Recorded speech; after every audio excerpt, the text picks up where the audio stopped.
They had this game, Yeah. and then they didn't. And the fourth quarter, it was ugly in a lot of ways. It was dramatic, that's for sure. It was kind of a comedy of errors, to be honest. Yes, we're being honest, Matt. The execution was less than outstanding. After the third quarter, Lakers outscored the Timberwolves 29-16, but look at the two teams. They combined to go 13 of 49 from the field, 6 of 23 from three-point range with a combined 17 turnovers. That ain't shooter's paradise. No, sir. That's four more turnovers than made buckets after the third quarter for the two teams. I don't recall, and I know we're all prisoner of the moment, I can't recall seeing two teams struggle to get the ball inbounded as often as we did in the fourth quarter and overtime. Yeah, it was the craziest thing, Matt. These turnovers we're seeing here, we know the Lakers normally take good care of the ball, he would down the stretch, but the turnovers, the missed shot, the miscommunication, just the lack of, like right here, it's like, come on, get a better shot than in a possession like this, where Minnesota's been playing good for 3 quarters, then the fourth quarter they forgot how to play it, B. The ball movement wasn't there. The Lakers started switching screen and rolls, forcing them to go one-on-one and loading up, and Minnesota didn't have the answers. And right here, Matt, you're like, this is LeBron doing what LeBron does. And like he said, playing the right way, Dennis Schroeder ready to shoot the ball, 3-ball corner pocket. Ice water in your veins. Pow! I found it so, I don't know, heartening to see LeBron go to the rim to make something happen, because we've seen later in his career, like a lot of players, we've seen a lot of fadeaway three-pointers at the buzzer in a tie game. He goes to Schroeder instead. This was like the play that he used to be criticized for making, when he would go to the rim and make the right basketball play. And it was absolutely the right play. Schroeder's wide open, he buries the shot. That's just good hoops. It's great hoops. It's a great basketball decision. It's a great basketball decision today. It was a great basketball decision way back when. We got a lot of people talking that don't need to have microphones sometimes when it comes down to what LeBron James should or shouldn't do. He's a great player. He makes the right play. He has excellent court vision, and he found Dennis Schroeder right there for the wide open three. And now, I don't know how Mike Conley gets this open. First of all, if you're the Lakers, you're up by 3.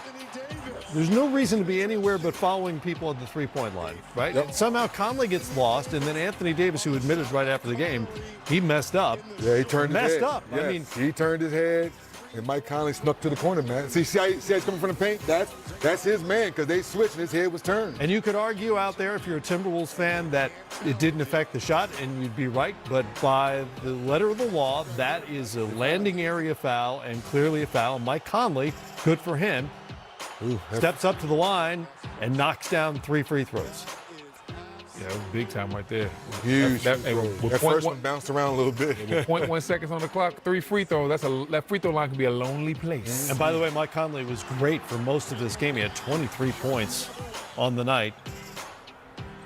Great pass right there. LeBron's getting tired, and only AD could go get that in that situation. I think everybody's getting tired of that one. That may have been a factor as well. Of course, the Timberwolves rotation was out of whack. Come on, LeBron, we love you. Like LeBron, I don't know what's happening. Yes. He might want to put that on D'Angelo Russell, but no, that's LeBron. And that could have tied it as well. Exactly. Prince knocks down that shot. There's so many things going on in the last quarter into the overtime. The Wild Wild West in LA down the stretch. Bottom line is the Lakers win their way to the 7th spot. And forget the execution here. They've won 10 of their last 12 games now. LeBron scored 30 or more in 4 of his last 5. LA wins it 108-102. And they are moving on to face the Memphis Grizzlies next. Keep in mind, this was a game they trailed by 15 earlier on when Minnesota really came out and took it to them. Welcome in, by the way. It's Playoff Central. We've been on the air like 6 minutes, and I don't think I've said hi. It's Dennis Scott. It's Brendan Haywood. I'm Matt Weiner. We were all sort of stunned by what we saw the last few minutes of the game. What's the headline for you out of all this? Well, I think before the game we were pushing for Ant-Man to play well. I'm surprised that the Minnesota Timberwolves are in this game the way they were all game long. And he's going, 3 of 16? What did he finish with? Miserable. 3 of 17. 3 of 17 he finished. So a guy of his that's caliber. After a couple late buckets. Exactly. So I was very surprised. You give Minnesota a lot of credit that they were in the ball game. Your best players not having a particularly good game. And you're down the stretch, and you had a 3-point chance in the corner tied up to go to a second overtime. So that's where I think of, first of all, that Ant-Man style, who he is right now in his career, we both were hoping he would have a better game. Yeah, I was hoping that Ant would really show out and announce to the world that he is the next young up-and-coming superstar. He still has another opportunity to do that. It just didn't happen for him tonight. And this is what the Lakers can do. On nights when shots aren't falling, they have that elite level defense where they can turn it up, turn up the screws, and they can win on the defensive end. They didn't play well from an offensive standpoint, but they forced turnovers. They locked down Karl Anthony Towns in the second half. They locked down Anthony Edwards all game. And since the trade deadline, this has been one of the better defensive ball clubs in the Western Conference, and you need defense to win. Yeah. You need Yeah. This is why we always say, hey, listen, you don't have to be the best defensive team in the world, but you got to be able to get key stops and get them back to back in high leverage moments in the playoffs. And that's why this Lakers team is very dangerous. You know, you got the two superstars in Anthony Davis and LeBron James, but this Lakers team defense is elite right now. Yeah, and if nothing else, for possessions or stretches of a game or even a full quarter, you don't have to be great, all-time great defensively to compete. We're going to talk about both these teams more as we continue here. Chris Finch is at the podium in Los Angeles after a very wild night and a tough loss. I mean, we're all dried up, a lot of holding. You know, the obvious things that you saw. So, and then, you know, that was basically it. You know, so. What did you just think of the fight that you guys did show the first three quarters? Yeah, it was, we fought all the way through the end of overtime. It wasn't just the first three quarters. We just didn't play good offense. We kept fighting. Yeah, I mean, it's what we've done for, you know, a lot of the season, other than the first, you know, part of the season. We struggled to find ourselves, but, you know, right now we got a crew that really plays hard. You know, give ourselves a chance to win. We should have won this game. All credit to them. They did a good job of making enough plays and, you know, getting the easy buckets when they needed it. Do you think it was like the fatigue that was the primary factor of just slowing things down? I think some of it was, and, you know, the physicality probably slowed us down a little bit too. And, you know, we played a lot of guys heavy minutes, went to a super short rotation. You know, maybe I could have mixed in some bench there, just to keep guys a little bit fresh. But yeah, no, I tried to ride it. But Ant got banged up a little bit. He came back out with his shoulder tweaked up. Yeah, I think at one time, I don't know about the shoulder. At one time it was cramping, you know. So I mean, that was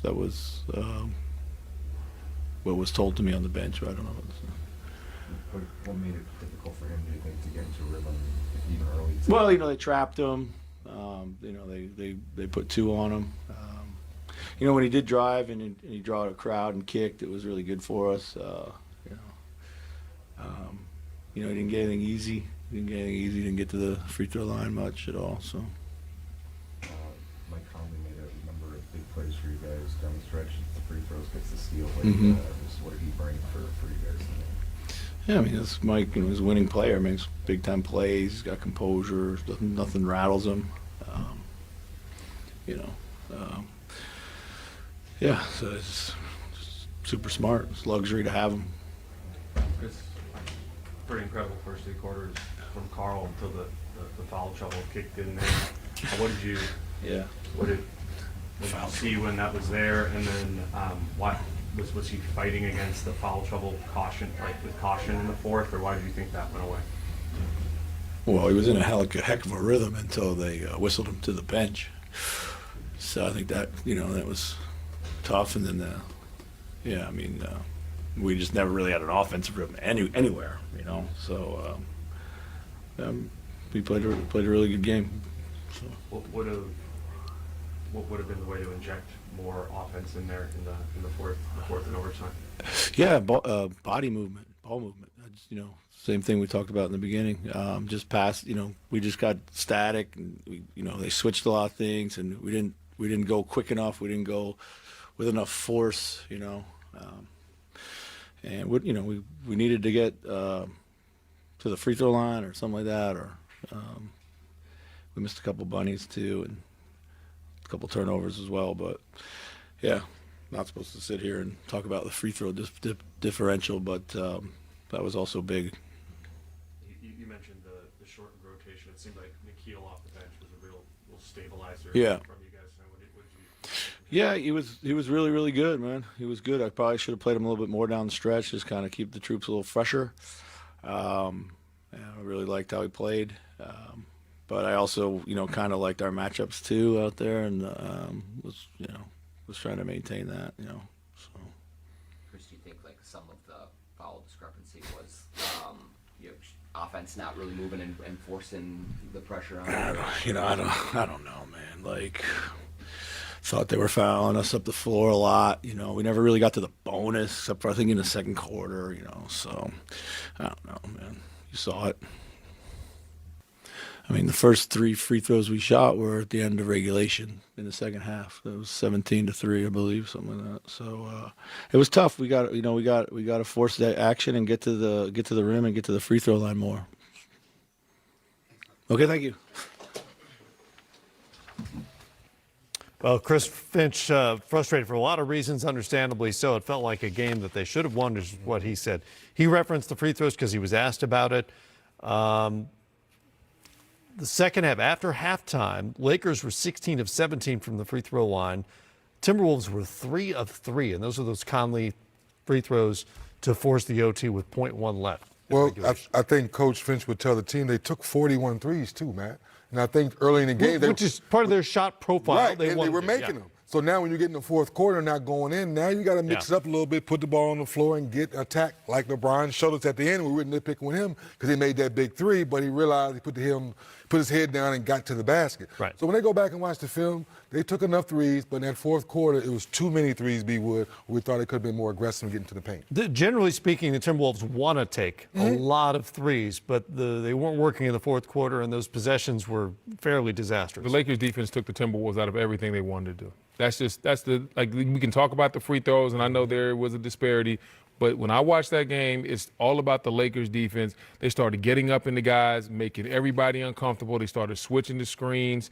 They were in the passing lanes. They weren't giving an inch. Even when they were switching smalls on Karl Anthony Towns, they were fighting, forcing them all the way out to the three-point line, and then they were running wild switches to get back in place and get the right players on them. And it was just excellent defense. This was excellent defense. When it was probably about 5 minutes to play, the Lakers were down 10. I was like, man, this is getting ugly.